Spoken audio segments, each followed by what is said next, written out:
Hoy, avísame si ya está. Ya, Hola, ya. hola. Hola, ya hice Oh, live.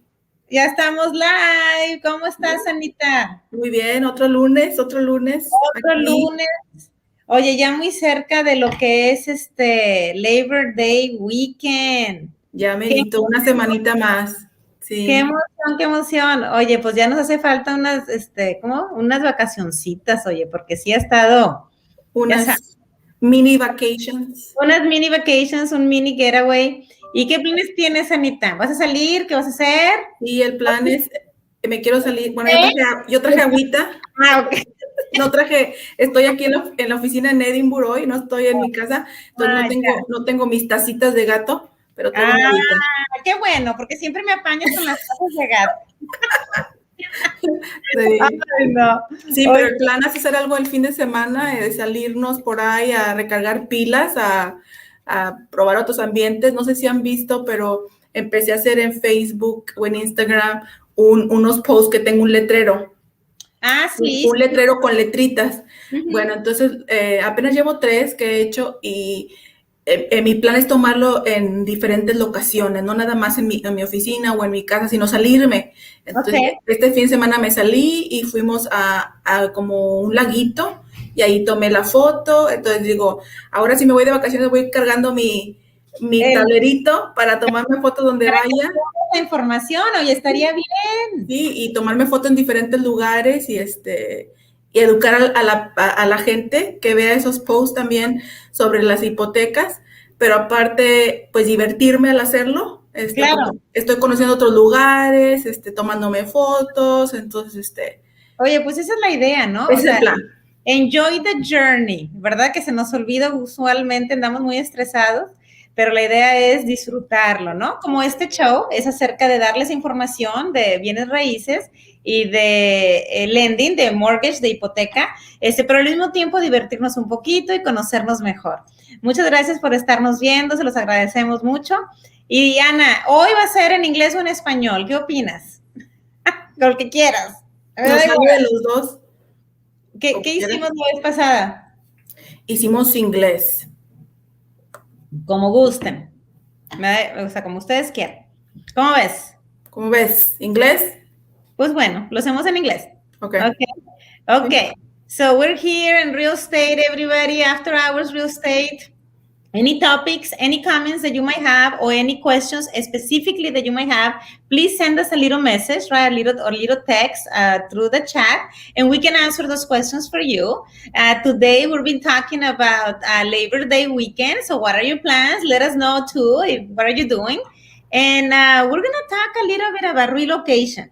We've been noticing a lot of movement, right? I mean, unless me, I mean, I'm gonna talk about what I've seen, and then Anita can let us know. But what I've seen is a lot of people from California, Florida, Arizona relocating to the area. So, what do you think? What do you think is happening, Anna? In your opinion? I think some are moving because of work. I think we have a big medical field in the valley. So I'm seeing some nurses that inquire, ask me questions, doctors that ask me questions, and I think it's just because we have a lot of hospitals and clinics in the area. So I think that's one. From California, I'm seeing retired people. I think they have equity in their homes and they can feel like they can sell a house over there for $1 million, come Mm-hmm. buy one here for 200, and basically pay off their mortgage and have money left over. Some of them, I heard that they've started businesses in the area. I think because the price here is economical. You can buy a mansion for $400,000. Definitely, definitely. And in California, sometimes the houses are very small and they go for 400,000. I've heard from Florida. I gotten from Florida too. Some people that are relocated from Florida too. I believe one was coming to SpaceX in Ah, Gainesville. I think he was an engineer, and the other one was in retail. Um, okay. Okay, yes, but I've noticed the same, right? A lot of people called in asking questions about property. They usually get impressed, right, with the size of the home. They're thinking, "Oh my God, I mean, can I actually buy the house and live like that over there?" They also have told me they like the weather in this area, right? And that they feel that it is safe. As a matter of fact, I talked to someone on Saturday. He was coming from Missouri. I believe Kansas City. I think that's what he said. And I asked him because he's investing his money here. So I said, "Why did you choose? Why here?" And he just says that he's tired of the big city atmosphere, right? The crime, the violence, and that he feels that it's very safe to live here and that he can invest, right? And get a lot of properties. I mean, and build his portfolio, how we talked last time, right? Very important for you to build your real estate portfolio. I mean, it's really important. I think he's probably seeing the videos that you put on TikTok showing the house, like the walkthroughs of the house. Yes. And they ask me a lot about those houses, because we show new construction or we show resale. But I mean, once they see them, the comments are like, wow, I mean, that is the price of the house. I mean, that will cost here, I don't know, millions of dollars, whatever, like a really, really high amount.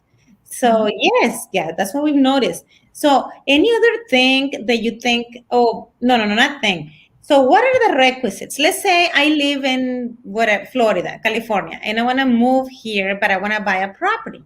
And I want to call you, right? And I want you to guide me. What it is that I need to do first in order to qualify. You know how it goes that a lot of people can work from home. So you don't have to live in big cities. You can live here, right? A lot of people have family here, and you can come down or to different areas. So if I call a mortgage lender, Ana, what would you tell me? I mean, what it is that I need to do?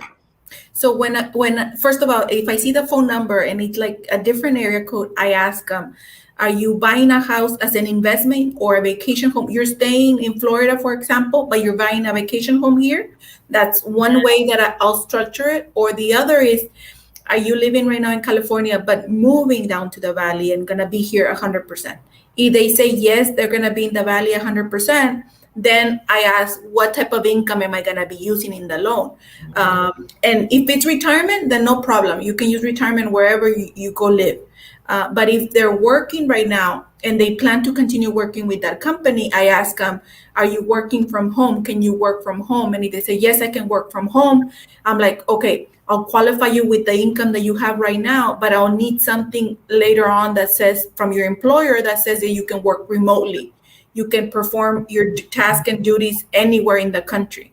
As long as they have that, then I can use that income. The other scenario is a person that maybe right now lives in California, works in California, but is moving down to the Valley because they got a better job. They got a job offer here. If they got a job offer, we need the contract, that offer letter signed by both parties, the new employer and the borrower, saying that the employer is extending the job and the borrower is accepting the job. And then we can use that contract, expected income, future income to qualify the borrower. So it depends on the scenario, but yeah, they can work remotely or maybe relocate because of work. So would it be fair to say that in order for me to make a plan, right, to move into a specific city, maybe we should talk to the lender or maybe we should talk to the employer to see if he allows for me to work remotely? Yes, right? Because you already work from the computer, you already work from your house in Florida, right? But now you want to live in this area. So maybe the first question will be talk to a preferred lender. You can talk to Ana anytime, okay, or anyone that you will prefer, right? And then talk to your boss to see if they allow for you to work remote. I mean, live somewhere else, work remotely. I think that the people have the misconception that, oh, I have a really good job in Florida. I get very good money. I'm going to buy a house in McAllen, for example, with that income, and then I'm going to quit the job and find something else in McAllen. Well, it doesn't work like that. You can buy a house like that, but you would have to buy it as a vacation home or an investment. If you plan to buy it as a primary home, like your homestead where you're going to live, then you have to have income close by. Because when you buy it as a primary, it means that you're going to live in the house the majority of the year. But you can live here and have your job in Florida. The only way that can happen, that we can use that income, is if you can work from home. If you are going to be here and working from home and your employer validates that, then we can do it as a homestead, as a primary. I did have one customer, she submitted an offer but her job wasn't here. So then she canceled that contract and she said, okay, I'm going to move down, find the job. I'm going to rent. I'm going to move down, find a job, and then apply. And that's what she did. She quit the job, moved down here, rented for a while, got a job, started working, and then apply. Oh, okay. So then I was just about to ask you, but you already answered. How many cases have you had, right, in your experience that they have been able to make the move, right, to continue working over there and Mhm. live here? How possible is it? I mean, how many cases have you seen that they allow So, it? so that are remotely, I probably had two. I had more where they relocate because of work. They already have a job lined up here. Those are more common than working remotely. Although a lot of people right now, because of COVID, can work remotely, but a lot of them don't want to ask the employer for that letter that says that they can work remotely. But I mean, there's all types of professions. There's a lot of people in marketing, that can even HR that can do a lot of things over Zoom and stuff. So it just depends on the situation. But What yeah, do we're you seeing think? it more than before for sure. Okay, what do you think, Anna, in your experience? Why don't they want to ask for this letter to their employer? I mean, why not? You, Maybe they're afraid that the employer is going to think that they're going to quit. I uh, mean, if the employment is in Florida and you're moving your family to Texas, eventually are you going to quit the job and find something else? Maybe they're afraid that if there's layoffs, they'll be the first to go. I really don't know. A lot of people are also very private. They don't want the employer knowing what they're doing. So maybe that's another reason why they don't want to ask, or maybe because they know that the employer is going to say, no, I can't give you the letter. yeah, Just, I mean, yeah. yeah, it makes sense. But I mean, another thing I wanted to ask you is, it will make sense to me if I live in California. It will make sense that my employer will give me that letter, and I will continue working. I mean, remotely in California and live here. Let's talk about the cost of living, right? Mhm. Because I mean, if I make whatever I made in California, it's gonna be a lot higher the income that I'm making than the one that I will make here. Well, I mean, it can apply to all cases and to all professionals, but I mean, let's say in a given case. So then the idea will be to continue having my job in California and working and living here. Mhm. Because I mean, right? Yeah, we don't have state taxes, so that's another incentive to come to Texas Mhm. because we don't have state tax. We don't Yes. have to do another income tax return. We only have federal. Yeah, I've heard that California especially is very high. I mean, super high in taxes, right? Mhm. It's a lot higher to live over there. So that's a very good point. I mean, the relocations, I mean, now another thing I wanted to ask you is people that want to change jobs, right? They're in one job or they want to get another job, but at the same time they want to buy a house. How will they do something like that in order for them not to be affected? So a lot of people think that when we ask, we're going to ask you for 2 year employment history. A lot of people think, oh, it has to be with the same employer for 2 years. That's Mhm. not necessarily the case. We Ah, just need to check that you have worked for 2 years or have gone to college, graduated, and then you started your career 1 month.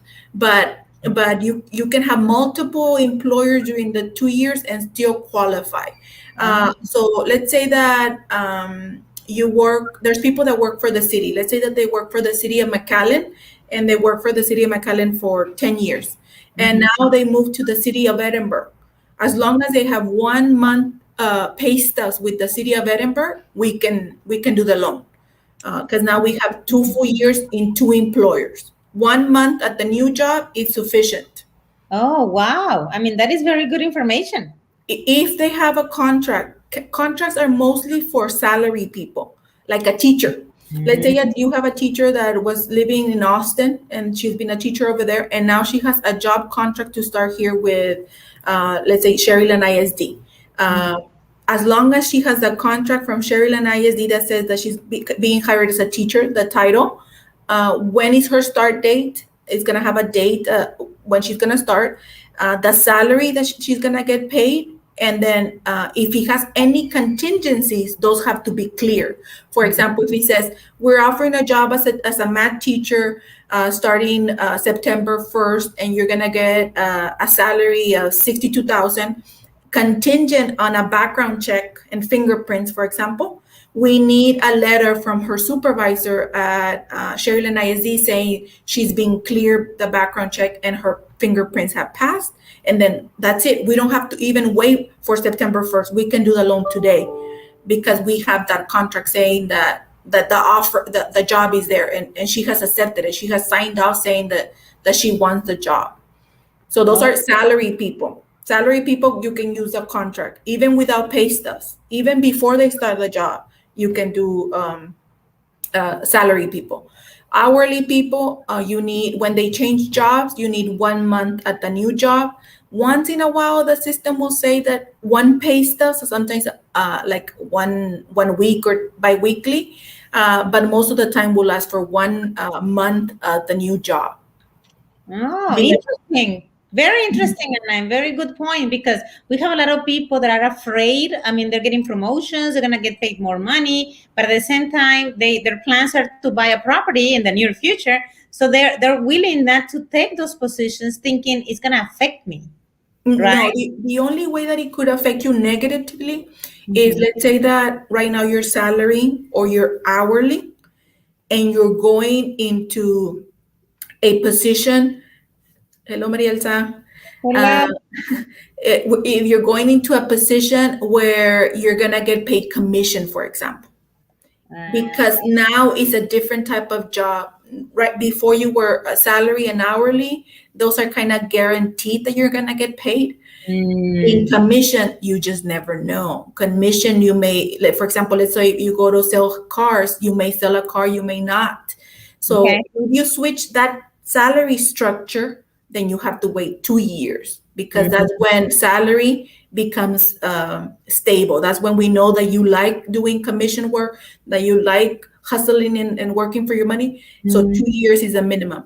The same applies if you were W-2 employee, you have been working for a school district, for example, for a long time, and now you open your own business, then you have to wait 2 years because you change the salary structure, the way that you get paid. Did you hear, everybody? We're talking about salary structure. So then if you are commission based, then you may have to show those 2 years, right? Yes. But if you are salary based, then not necessarily, because you changed to another job that it was salary based. So it's the same structure. So it's guaranteed.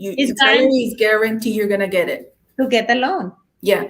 Now, if you were commission before or self-employed, and now you go to a W-2 job where you're going to get paid guaranteed kind of job, then you need 1 month. You don't have to wait the 2 years. So one way is 2 years. The way back is only 1 month. So there's a lot of things that go into effect. That's why when we talk to a customer, we try to ask all those questions. How do you get paid? What's your salary structure? You get paid per hour, bonus, commission, self-employed, because that's what we know how to probe or ask questions depending on the answer. Very important. Okay, so talk to the expert right here. You have those questions about structuring in salary, because I mean there's a lot of different variants, right? I mean, if it is salary commission, if it was salary, may or may not affect you. Correct. I'm sorry. Let me connect my computer because it's about to die. Just give me 1 second. I did that right before we started too, because I'm working from Edinburgh office, and I'm like, oh, I don't have battery, so I connected it. Yeah, sorry guys. Almost. I forgot about it. I didn't pay attention when Anita was doing it. Well, I did. Well, glad you caught it right now. No, because it gave me like the alert. Oh my goodness. We're live. This is real.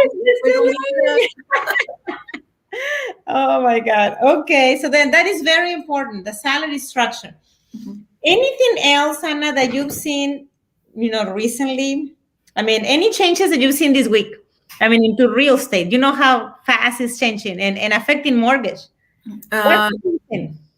No, it's just that the market is still competitive, but I think it's slowly getting better. A lot of customers that have lost hope, they call it buyer fatigue. A lot of customers saying, I'm going to wait another year. I'm not going to buy. Some of them, I guess, have thought about it, and some of them are saying, you know what, let's continue the process. So I think they're just ready to buy a house, so they're moving forward with the transaction. I do hope that they can continue with the process, and hopefully they find something that they like soon. I see houses coming up in the market. I get the alerts. I pay attention to the posts that you guys do. When you have new listings, so I see that houses are still in the market. So Yes, of course. Well, that's one point that I wanted to touch. I mean, for our buyers that feel tired about this market, I mean, the thing is just to continue doing it because how Anna is saying, we keep getting properties every day. There's new properties, so then you have a chance, right? I've also noticed that the buyers are not being so aggressive anymore. I mean, they are aggressive. It is still selling quick, but you have more opportunities now than before because he has settled a little bit because of kids coming back to school, everything coming, kind of to normality. So we've seen a little bit of change. But at the same time, as Hannah is saying, we keep getting properties daily, right? People continue selling, we continue hitting the market. So continue checking, everybody. Don't get tired. but I think you said something important right now, that it is usually in the summers or our peak season. That's when a lot of people move because they want to get ready for the next school year. They want to change schools. And I think right now schools are already started. So maybe we will see a slowdown a little bit because people are like, okay, I'm already busy with the kids. I'm not going to move till December or until next summer. So maybe Exactly. it's a good time. We're Yeah. looking, I mean, we're seeing that. I mean, you can see it, you can sense it. Summer was really, really strong. And now you see a little bit, a decline, not too much though. I mean, there's still a lot of movement, but a decline, right, on the movement.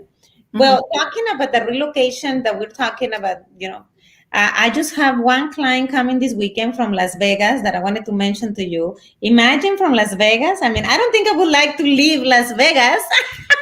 Let's go over there and take the application over there. I know. Can Let's you go. imagine? Yeah, she was telling me, hey, I'm going to come this weekend, Labor Day weekend. I already have a list of properties. I'm ready to go. She already looked for the school for her child. And because of what you just said, right? But what you were talking about, the cost of living is minor here. She feels more secure, safer, smaller, right? And she thinks that this is the best place to be for her and her child. That's very good. Yeah, and she's getting, well, compared to the market in Vegas, she's getting a big home, right? I mean, a big home, I would say $300,000, $400,000. I mean, it is very, very exciting to see that not only California, Arizona, Florida, now we have Vegas people coming, right? The only thing I will say is, are you serious? You want to leave the party? I want to go visit you over there.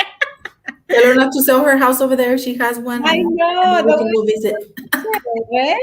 Yeah, but she's coming. So then, yes, we continue seeing a lot of relocation, a lot of migration patterns, right? I mean, because of the market.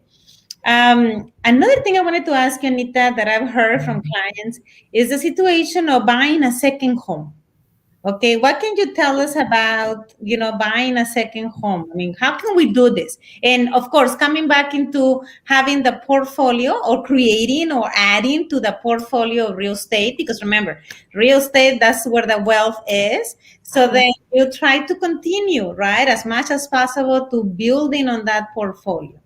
So for example, let's say that you want to eventually relocate to the Valley and live here and retire here. But let's say that you're not ready. You're like, I still don't have a job over there. What if I don't like it? But I wanna continue having my job, let's say in Florida, but I wanna buy a house in McAllen right now that is still affordable, so that in case of in the future I retire over there, I already have my house. I may buy my house right now for $200,000. Retire in 10 years, that house of 200,000 now is going to be worth maybe 300,000. So I bought it early. So the way to do that is you buy it as a vacation home instead. And to buy a house, a single unit, 1 unit property as a vacation home is 10% down payment.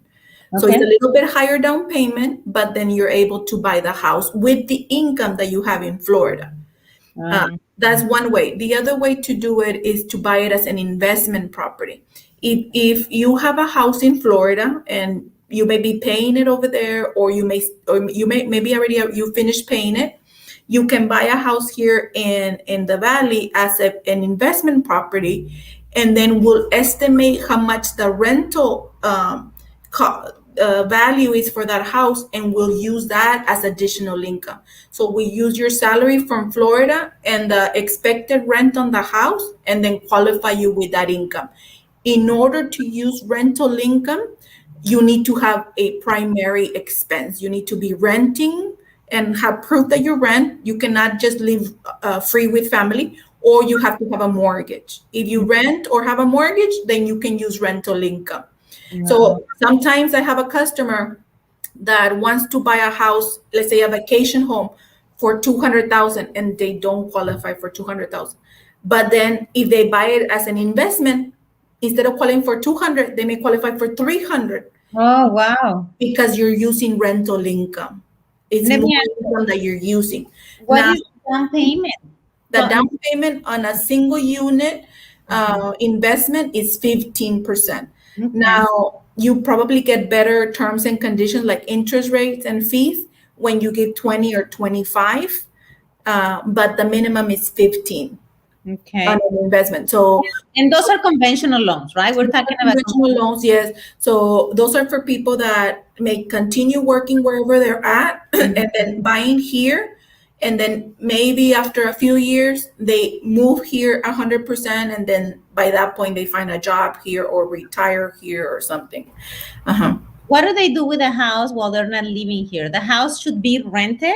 Well, if they buy it as a vacation home, the definition says something like the house needs to be available to be used by the borrower a portion of the year. So you're gonna buy it, and you should be able to use it. So you're not gonna do like a long-term lease on it. You're not gonna rent it for a year, because you're supposed to be able to use it. Oh, okay. So it's gonna be for time to time. Yes, correct. And then investment, you can actually rent it. You can rent it to family. You can rent it to friends. You can just rent it to other people that you know. Investment can be used. You can rent it and do with it as you wish.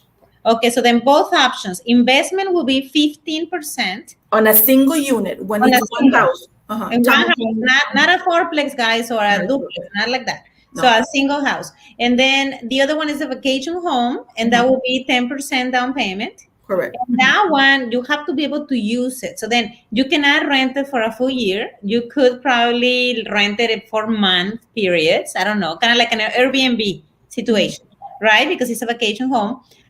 So then that is ideal, Ana. I mean, because a lot of these people have some money that they have saved because they're close to retirement, right? Yes. So they're willing to come down from Florida, let's say, for example, in a year or two, and that will be amazing, right? Where you can just come and get to your house And in time, make money. Yeah, and it's not only for people that are coming to the valley, it's also for the people that are in the valley. Let's say that you live in the valley, but you want to go buy a condo or a house, a townhome at the island, then you can probably do that too. Or let's say that you want to buy a house, you're in the valley, you work in the valley, but you want to have a vacation home in Austin or San Antonio or Corpus Christi or Galveston, then you can buy a vacation home over there with 10% down.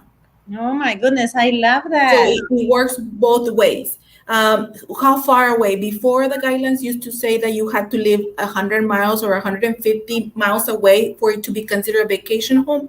Now the guidelines change.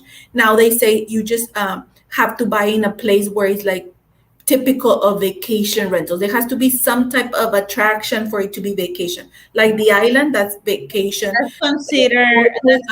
If it's far away, like after Corpus, then yes, nobody's gonna ask you anything. But let's say I haven't gotten this scenario, but maybe let's say you want to buy something in Delta Lake or Falcon Lake. Those may be approved, even though they're very close to here, because they have amenities. They have the lake, they have the boating, they have other things. we can probably make a case so that you can buy a vacation close, even if it's close by. Oh my goodness, that is amazing. I mean, because you don't really have to live so far away. You can also live here in the valley, everybody. Are you listening to that? And Mhm. you have this money saved that you still do not know what to do with it. And ideally would be to buy, well, a vacation home or an investment property with it. Because remember, your property will only increase in value. I mean, a lot higher, especially now what is happening, with the market. But at the same time, you can also enjoy it, right? I Yeah. mean, you go and use it, and your money is in a very good place where it would just increase. So that is wonderful, instead of just having the money in the bank and probably not making anything, right? I mean, it's just safe there, right? They pay you like 18 cents of interest or I something like know, that. it's not even Nothing, it's nothing, not even nothing. Yeah. it's not even worth it. Yeah. Okay, that's Maybe you can make some income renting a property, yes. buying an investment home. And then maybe you get to enjoy it part of the year.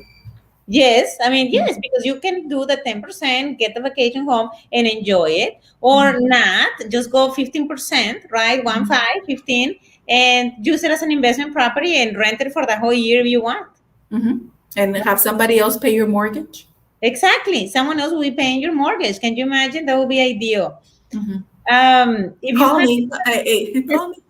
Yes, call Anna, please, and call me. I'll find the property for you. Yeah, yeah, yeah. Yes, and if you have any other questions, specific questions to everybody that is looking at us right now, watching the show, let us know if there's any specific questions or anything that we can help you with. We're here, anytime, every Monday, and you can find us everywhere. I mean, you know how to find us. Send us a message, a text, to see if we can guide you, right? Or a free consultation, no strings attached. The more the buyers know, the easier it is to do our job. I Uh-huh. have a buyer right now, and he's telling me somebody else is giving me this. I'm like, okay, let's look at the numbers and like, look, this is what's happening. And it's like, so the more educated the buyer, the easier it is to do everybody's job because they're just aware of how things work, and it's not easy for them to be manipulated or lied to, or I don't know, I don't want to say that lied to, but maybe just they Oh, misguided. Let's call it misguided, I guess, misguided. So it's just like the more they know, the better it is for everybody. or miscommunication, because not everybody is willing to explain to you or educate you in the Mhm. process, because I mean, why would you, right? I mean, but I mean, we love to do that. Anna and I, we love to share value to you. We love to get you educated that way when you're ready, right, to make those decisions. I mean, the biggest decisions of your life. I mean, we're here to guide you and help you. Okay, anytime that you have any questions, let us know. And like I said, you can reach us anytime. And consultation is free. I mean, don't feel that we're gonna ask you to do something specific, or because we gave you this information, it's time to buy. No, this is just to educate you, because exactly how she just said. I mean, it makes our jobs a lot easier, right? A lot easier in order to get you what you want. And, Okay. And and it's not a transactional kind of thing that no, we do. Like there's people involved, and the way that I see it is, I may sell a house for $50,000. I may do a loan for 50,000, and I still do everything for the $50,000 loan the same as a 400,000, the same type of work, because you just never know that 50,000 person. If I do an awesome job, if I treat them the same, maybe they'll refer me 4 people. You just never know. So it's not about a transaction; it's about people. exactly. We're here building relationships, everybody, and it's about Correct. people before things. I always say that, okay? All in my videos, I know you've seen it. So, people before things. Remember that. We have a question here, Anna. It says new construction. Do you have a one time closing? We don't have a one-time closing. What we have is, I always say that I facilitate the construction loan. So I get the customer approved for the mortgage, for the 30-year mortgage, or 15 or 20. And then once they're pre-approved and they have a contract with the builder, then I take their packet to a local bank where the builder's approved for the construction loan. The bigger banks here are usually Banca South Texas, Elsa State Bank, Lone Star National, Texas National, Texas Regional. So one of those banks. Then they'll do the construction loan. I follow up with the customer while the house is being made. And then once the house is about 90% complete, then I continue with my loan. We pay off the bank what they're owed on the construction loan and the builder. And that's when the customer has the mortgage with me. So I facilitate the construction Mhm. loan, but another bank is the one that gives out the money. Okay. We have brought up that the point of doing a one construction loan up with our corporate. Mhm. So keep sending me emails or whatever. The more proof I have, maybe the more I can push them. A lot of people say, well, it's more expensive to do a two time than a one time. And I compare CDs, closing disclosures, and when you add up the fees, to me, it's the same.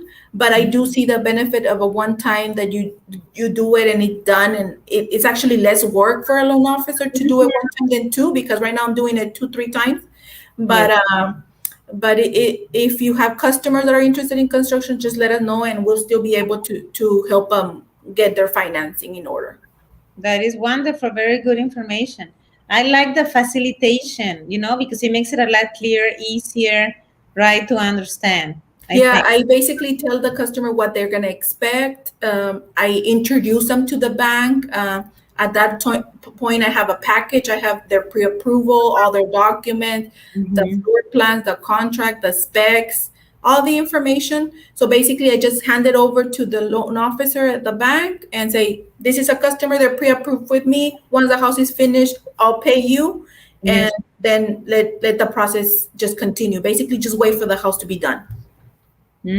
Okay, sounds good. If you have any other questions, let us know. We're here to answer any questions you may have.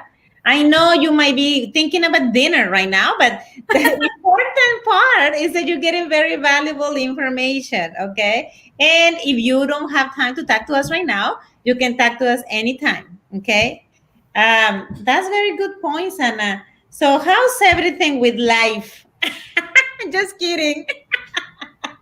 Life is good. Life is Life good. is good. Life is good. Ready for Labor Day. So, Ready for Labor Day. yes, Recharge batteries. Go take some more photos for my board. yes, that's Maybe exciting. ideas, brainstorm ideas, things that we can do to be better, to be more productive, to work more efficiently. Um, we're just catch up. Sometimes catch up. You need a day off to, I don't know, clear your inbox or. No, it is really important. You come refreshed, right? I mean, from the job, from the routine, we all need that, and Labor Day is coming. So, what plans do you have? Are you spending it here in the 956, or are you going out? Let us know. And if you know any places that they're new in the area, I'm a huge supporter with support local business. Let me know, the way I can check them out. Okay. And I love seeing your videos. I need to go to El Mercado still. oh, you I have saw, to go. Yes. yes, I have to go. I have to go. My husband keeps saying, "Let's go, let's go." And I seen your videos and they look really good. So like, I have to go. I haven't Yes. gone. I do it as a date night. I'm trying to do this date night with my husband, right? I mean, Thursday or Friday, however we can accommodate it in the schedule. And I'm trying to try a new place every time, especially if it is local. So that's what I'm saying. If you know any businesses, I mean, it can be anything, right? Really, where I can go and try it out. That way I can, I will in turn do the videos and promote you, right, and try to bring people to the business, because we all are about promoting and supporting local business. Let us know. There's Marielsa says life is awesome. Yes, it is. Currently in El Paso. Oh, she's in El Paso. Hey, safe travels, Marielsa. Yes, take care. Take care. Okay. Eat some good tacos over there or whatever. Enjoy it. Enjoy the journey. That's what we're talking about right now. Enjoy the She- journey. She's probably working though, even though she's over Yeah. there. She's probably working. Tierra title over there in El Paso. So anything else that you've seen this week, Anna? Anything related to lending that you've noticed? Any patterns? Anything new coming up? Any new rules? Any new programs? Anything that you've seen? Well, they're talking about changing the way co-signers work. And I already lit my candles and I'm still praying that It's that change. working. Marielsa's working. Yes, we knew that she was working. I She's know always that working. workaholic you. Yes, she's a workaholic like us. So there's a change that may be coming up about co-signers. I don't want to say a lot about it because it has not been implemented yet. But if it goes through, it's gonna be big. It's gonna change the way that we've been working in the past. And so I'm hoping and praying that it's gonna be implemented. They're already talking about it. We have seen decrease in application volume. So I think once that happens, usually the investors relax a little bit on their guidelines because they want to Mhm. attract more loans. Yes. Usually on student loans, we if a customer owes $20,000 in student loans, even though they're not paying, even they don't have a payment till 2 years from now, we have to put a payment of 1% to Yeah. qualify a customer. So if they have if they owe a balance of 200,000 of 20,000, then we put $200 payment. And other Um, customers say, "Well, I'm not paying it." And it's like, yeah, but we have to put a payment because we know that in the future you're gonna have to, and you have to qualify. yeah, that makes sense. Yes. So they just reduced it on FHA to 0.5. So now instead of counting $200, we would count 100. So that That's means that the good. customer can qualify for more. Now, let me ask you these questions. I mean, about the cosigner. Cosigner is usually, I mean, for our viewers right now, right? Cosigners are usually used, let's say, the example of the student, right? I mean, I just graduated from school. I mean, my 4 year degree, and I just began working as a teacher, right? And I want to buy a house. So then I would use my father or my mother, right? Someone from my family to co-sign for me. That way I can qualify for a little more, no, because of credit wise, right? Is No, it because you want to qualify for more. because you want to qualify for more money. Okay, so then I want a house, $200,000 home, and maybe on my own I only qualify for 150.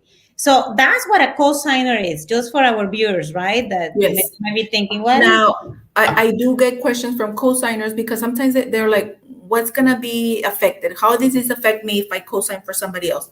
Mhm. So, one is we'll have to run your credit and check all your income. We're going to need all the documents the same way from the borrower, like everything. You're going to have to sign all the documents the same way the borrower signs, you have to sign. A lot of co-signers think, oh, run my credit and that's it. No, I still need your pay stubs, I need your Mhm. W-2s, your ID. So it's just like if they were purchasing the house. The only difference is that they don't have interest in the house. So they're not going to be living in the house most of the time. Yeah.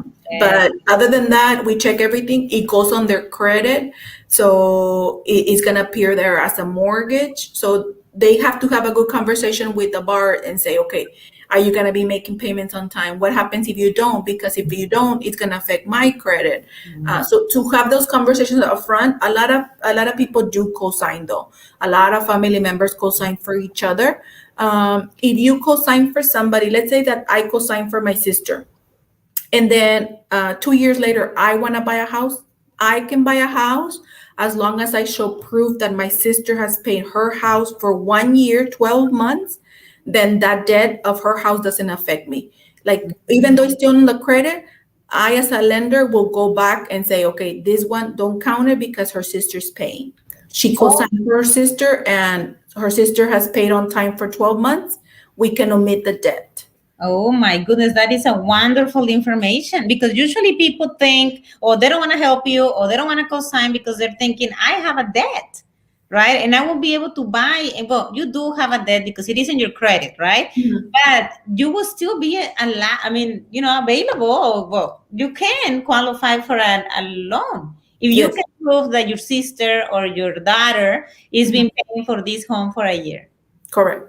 Oh my goodness, that is great. Yes. What a case, Anna. Let me ask you about this, about someone who used their daughter, okay, for more income, right, and credit, to, I guess, refinance a home. It was a refinancing of a home, right? But Mhm. I know the child, the young girl, didn't want to be anymore. She felt like very stressed out and pressured.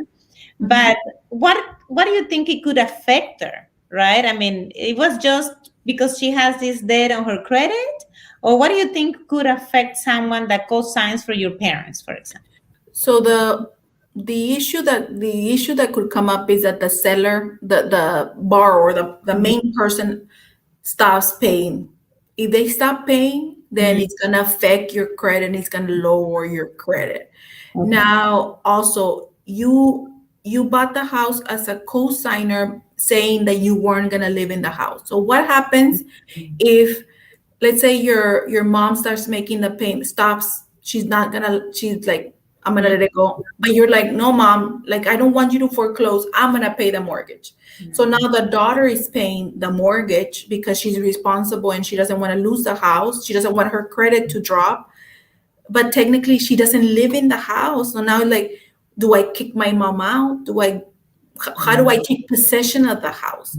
So those Mhm. are like more critical questions. I always say, if you're having those doubts, then you really need to have a conversation with the borrower. Talk everything up front. Talk about what if. Get ready. A lot of the times it doesn't happen, but our mind always thinks the worst. Uh, Yes. so, but it's good to have the conversation. Is your credit, if you're responsible, they're adding you as a cosigner public because you're a responsible person. So just have the conversation up front and say, okay, what happens? What happens if you can make the payments? 2 months later, we're gonna put the house for sale and we're gonna sell it. I'm not gonna be paying it. Or okay, if you don't make the payments, I'm gonna make them, but now I'm gonna refinance it under my own and I'm gonna kick you out. I don't know, whatever you can tolerate, have those conversations so you can be ready. And that Yeah. way there's no surprises. Let me ask you, can she get out of that co-signing or not anymore? Can someone Only say, I don't want to be there anymore? only they refinance to take her out. Okay, so it is possible. I mean, this person could get out, but only if they refinance. Correct. Mhm. Mhm. Or if they sell the house. If they sell the house. Or if they sell the house. Okay, very important And point. it does happen. It does happen where uh, somebody co-sign for a brother and says, I give you 3 years so you can get your stuff together and you're gonna refinance and get me out. And then they refinance and get the brother out. And nothing happened, everything was good. But it's good to have the conversations and have a plan.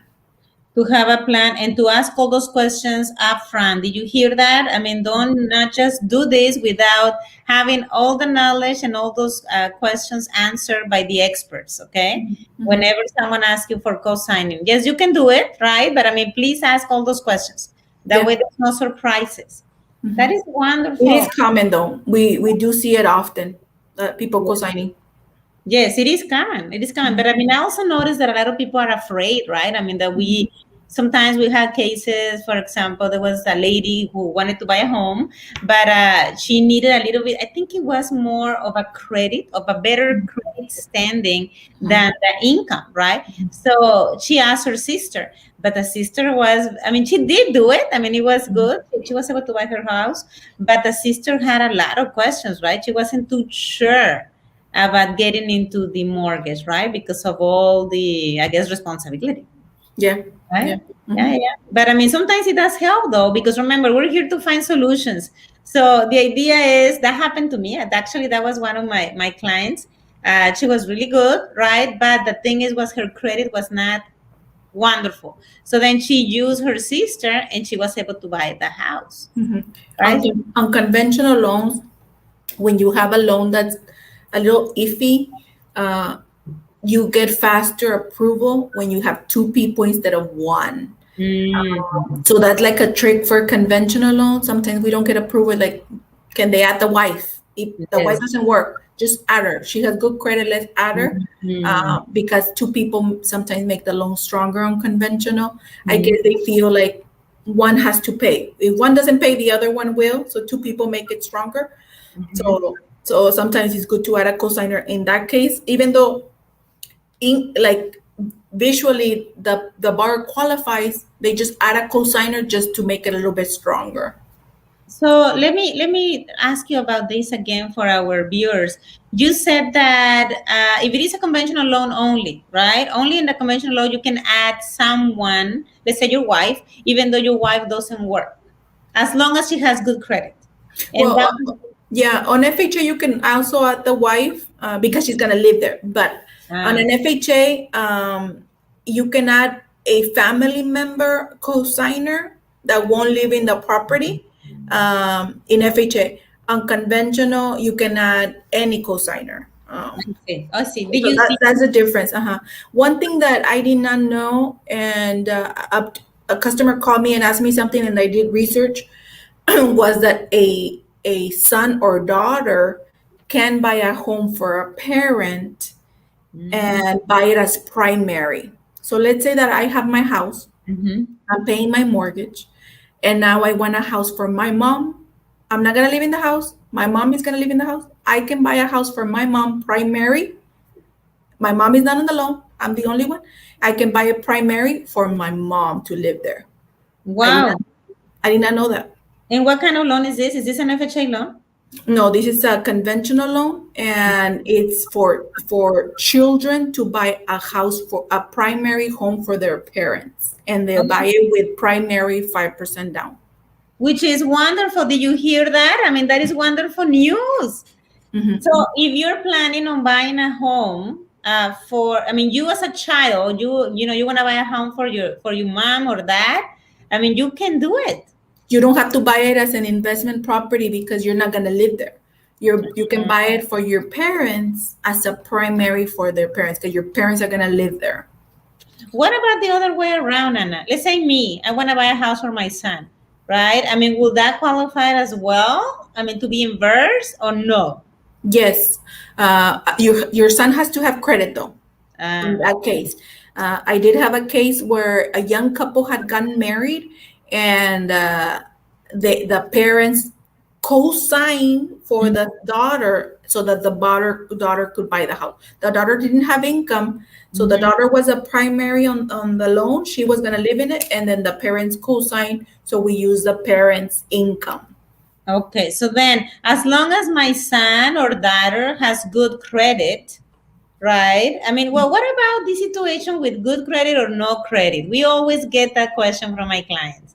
I mean, I have no credit, they tell me. Can I still buy a house? Yeah, I'm gonna research if that loan that I was talking to you about, sons buying for parents. I'm gonna research if that applies for parents for sons, And and let me we'll know. talk about it next time.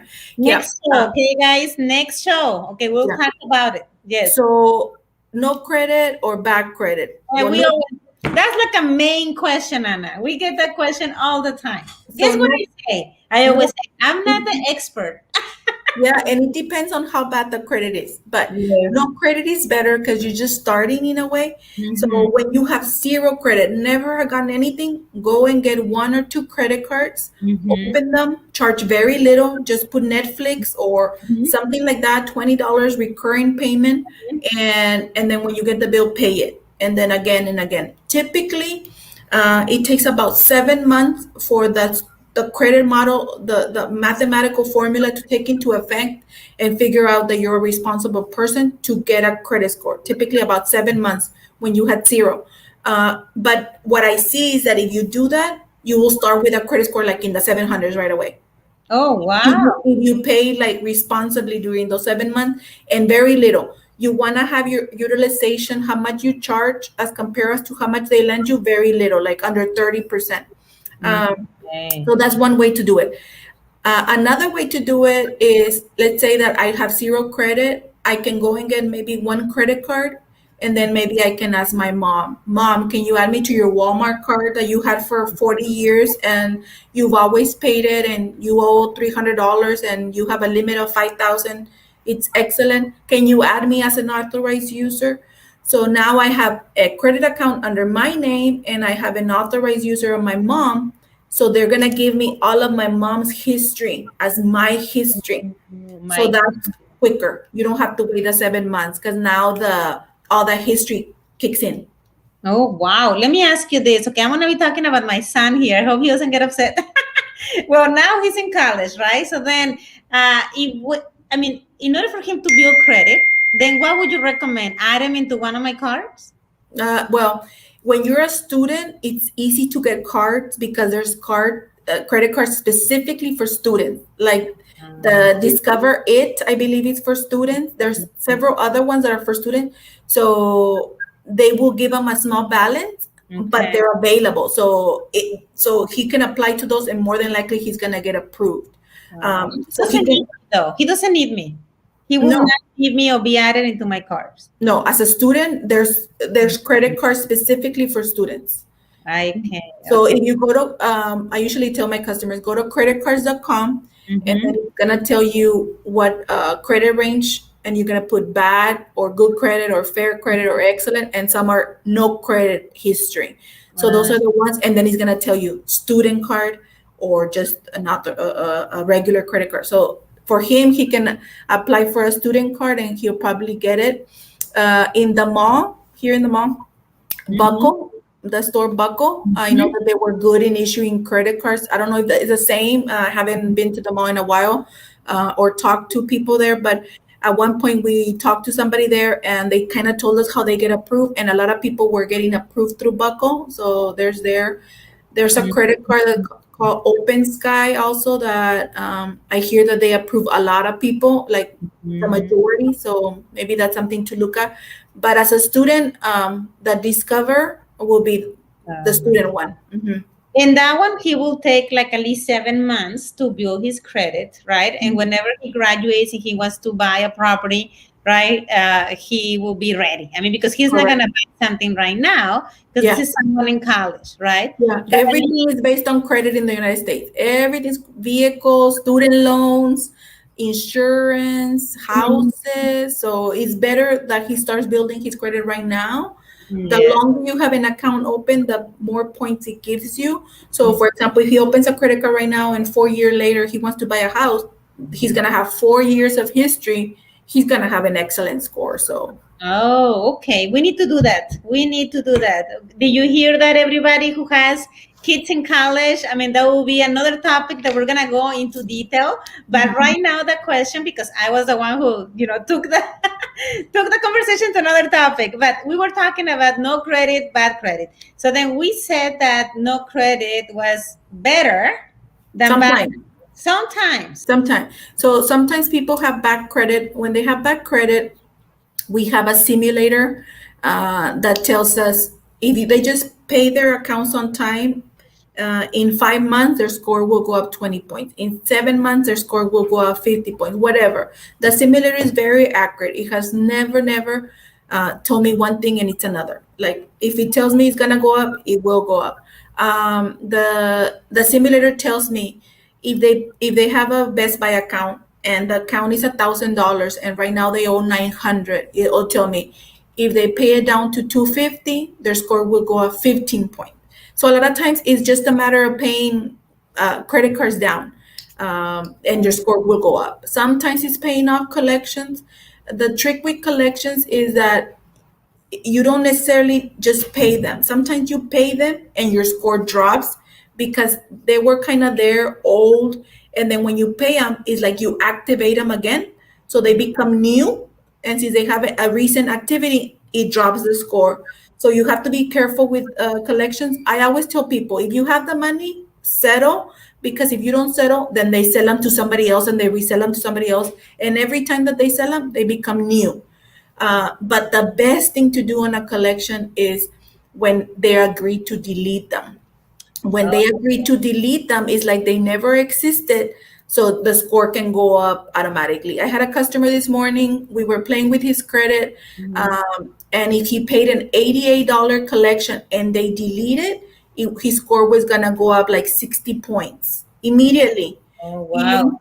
if he just paid the $88 and didn't erase it, then it was gonna take 7 months for his score to go up the same amount. Oh, So wow. how do you get them to delete? You just have to negotiate. A lot of times they don't. A lot of times they say, sorry, we can't. Yes. Most of the time they don't lie to you, in my experience. Most of the time they tell you we will delete them, they will. They usually send the customer a letter and an email saying your account will be deleted in the next 30 days or 45 days. I always tell customers, say that email, say that letter, don't throw it away. For whatever reason, they don't erase it. Now with that letter, we can send it to the bureaus and they will erase it for sure. Oh, wow. Well, Anita, we have a lot of new topics to talk about.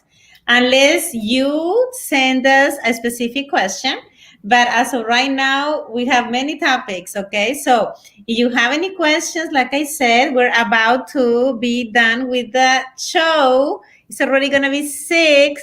So if you have any questions, let us know. We always love to share any kind of information or tips to get the house that you want, right? We're here to get you, to be able to help you get those properties. Correct. So let us know any questions that you may have. And Anita, do you want to add anything else before closing No, the show for the day? no, again, thank you for having me. Thank you for the conversations, for opening the channel. We got some feedback from people that are, I guess, listening and saying, thank you for the information. It was very helpful. I'm a first-time home buyer and I listened to it, and I picked up information that I didn't know, so that's helpful. Sometimes I wonder, like, it's an hour good enough? Iris and I have talked about it, and like, it's a long time to have a conversation, but you never know. People may pick up the first 10 minutes or the last 15 minutes, or maybe they were driving and they just heard 10 minutes. We don't know. But if you can, I guess, pick one thing out of the entire thing and learn something, that's why we're here, right? Yeah, Marielsa says that it was great. I love it. Thank you, Marielsa, for watching the show.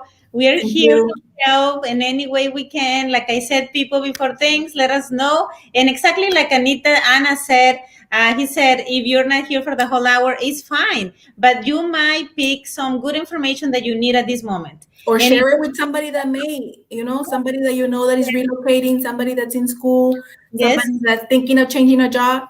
Tell them, hey, listen to this. yes, of course. And any other questions more specific to your case, let us know. And we're always here to help you. Have a good evening, everybody. And as always, thank you so much for watching. Bye, Anita. Thank Bye-bye. you Thank so much. you. Thank you. Bye bye. Bye.